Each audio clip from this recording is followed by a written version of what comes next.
serious case. I have a friend who is afraid of spiders. This isn't very unusual. A lot of people are afraid of spiders. I don't really like spiders much myself. I don't mind them if I see them outside in the garden, as long as they are not too big. But if one comes in the house, especially if it's one of those really big spiders with furry legs and little red eyes, then I go, yuck, and I try to get rid of it. Usually, I'll use a brush to get rid of the spider, but if I feel brave then I'll put a glass over the top of it, slice a piece of paper under the glass, and then take it outside. This is quite normal, I think, but my friend isn't afraid of spiders in any normal way. She isn't just afraid of spiders, she is totally, completely, and utterly terrified of them. When my friend sees spider, she doesn't go ugh or run away or ask someone else to get rid of the horrible creepy crawly. No, she screams as loud as she possibly can. She screams so loud that her neighbor worry about her and think about calling the police. When she sees a spider, she shivers all over and sometimes she freezes completely. She can't move at all because she is so terrified. Sometimes she even faints. But my friend had a surprise for me when we met for coffee last week. Guess what? She asked me. What? I said. I've got a new pet. Great, I said. What is it? A dog? A cat? No. A budgie? No. A rabbit? No. What then? I've got a pet spider. I don't believe you. It's true. I decided that it was time I did something about my phobia. So I went to visit a doctor, a special doctor, a psychiatrist. This psychiatrist specializes in phobias, helping people who have irrational fears to get better and live normally. He told me I suffered from arachnophobia. It's an irrational fear of spiders, he said. About 1 in 50 people suffer from a severe form of arachnophobia. It's not very uncommon. Thanks, said my friend, but that doesn't help me much. There are lots of different ways we can try to cure your phobia, said the psychiatrist. First, there is a traditional analysis. What does that mean? Asked my friend. This means lots of talking. We try to find out exactly why you have such a terrible fear of spiders. Perhaps it's linked to something that happened to you when you were a child. Oh dear, said my friend. That sounds quite worrying.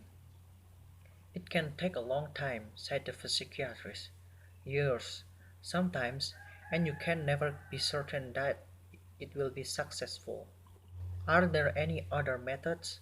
Yes, some psychiatrists use hypnosis along with traditional analysis. My friend didn't like the idea of being hypnotized. I'm worried about that things will come out of my subconscious mind, she said.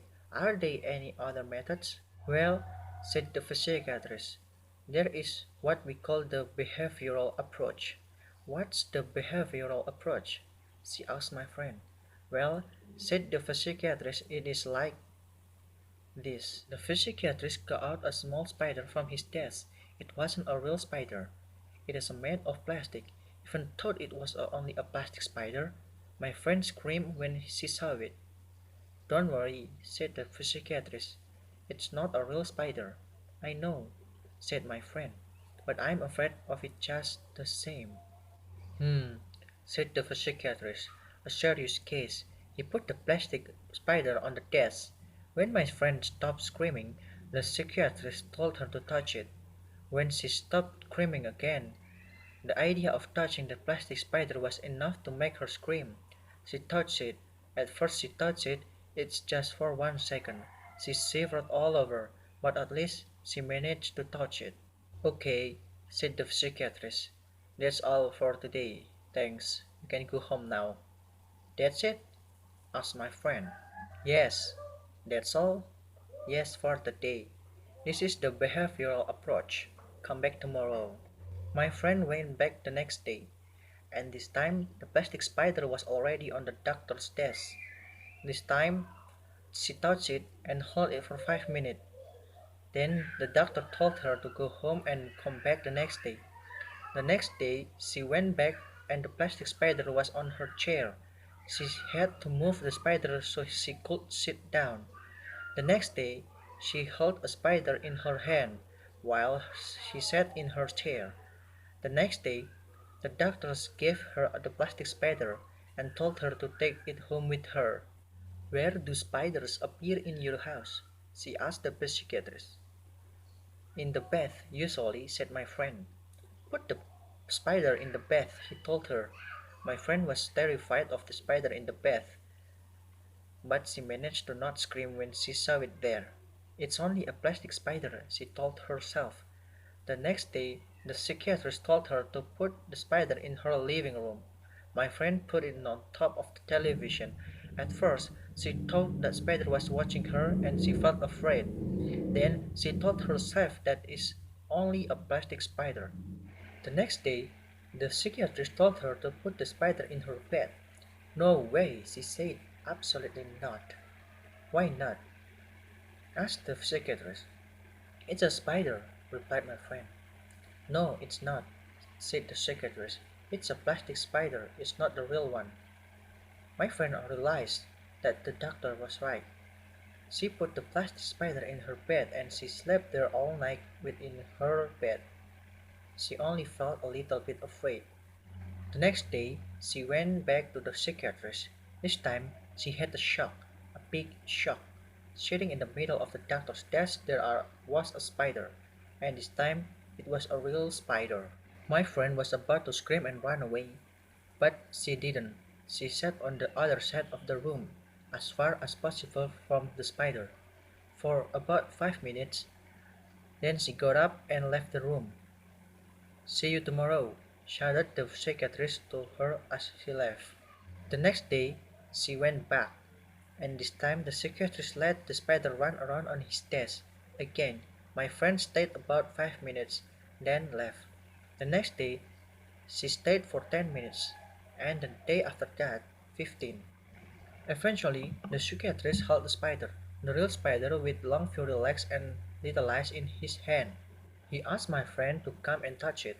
At first, she refused, but the doctor insisted. Eventually, she touched the spider, just for a second. The next day she touched it, it's for a few seconds, then for a few minutes, and after that, she held the spider in her own hand. Then she took the spider home and let it run around in her house. She didn't feel afraid. Well, okay, she did feel afraid, but only a tiny bit. "So now I've got a pet spider," she told me again. "Well done," I said. "There's only one problem," she said. And she spoke. I noticed that she was shivering all over. Then she screamed and climbed up on the chair. She was pointing to something on the floor. "Over there," she screamed. "Look, it's a beetle." Chris rose.